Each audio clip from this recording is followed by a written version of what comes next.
What's up, this is Spangler. Today I'm just going to show you what I've been doing lately. I've been scratch building some airplanes, and I made this super cool low-wing airplane, where I had this wing on it, but I'll show you this plane in a second. It was a sweet low wing. I'll show you a quick video right here. Okay, so that's my low wing airplane I made long time ago, but I finally put a new motor on it, which is this one, but then I crashed it too many times, and then I made it a high wing. Never showed a picture of that, I'm sorry, but I made it a high wing, and that high wing kind of sucked, but it worked better than the low wing. It had no dihedral, so that's what it needed because it was only a 3-channel, like rudder, elevator, and throttle. And now I've made a new airplane called Stubby. This is Stubby. There you go, this is Stubby. Still got the same nice airfoil on it, but I put a lot of dihedral in. Like a lot of dihedral. Like, that's a lot. Well, it's not a lot, but it's still definitely enough. So I've put 1000 kV motor on here.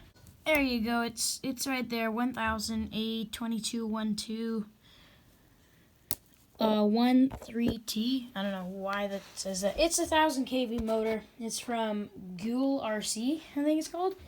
And I just have my 3S LiPo from E-Flight. It's just Velcroed on there.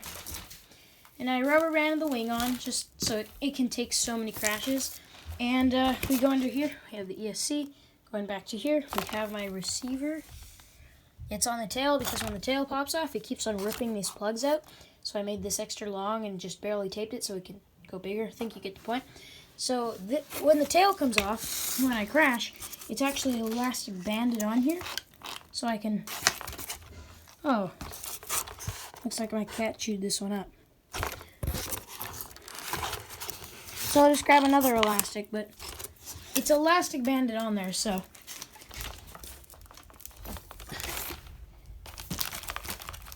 I think you get the point now.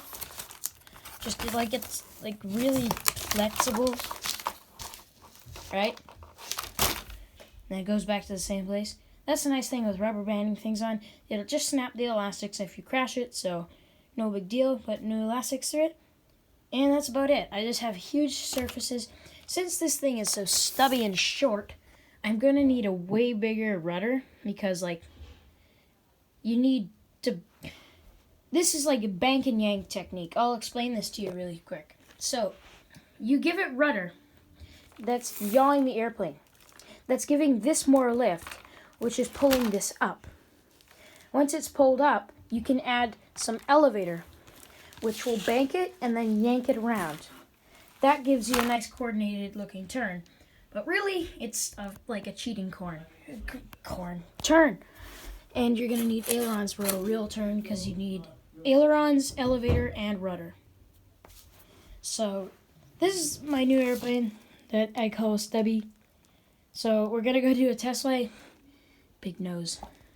So, we're going to go do a test flight on this thing later on today, which will be exciting. I also have popsicle sticks there and there, just to give it extra rigidity. And this is when it was a low wing. I use Lego wheels. Yeah. This is my airplane for now, and we're gonna go do a test flight today.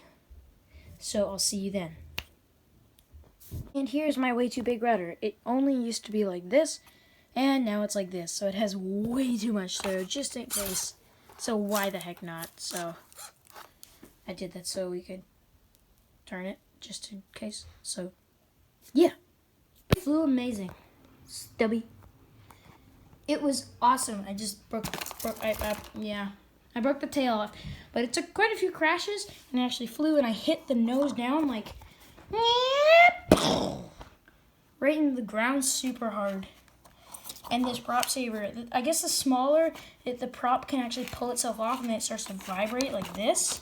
It makes this sound, and it's really annoying, but it saved the propeller so many times. So that's why I like Stubby. So thank you for watching. This is Spangler. Subscribe, it's free, and like this video because you should. And this YouTube channel has no ads, and I'll see you in the next video. Bye.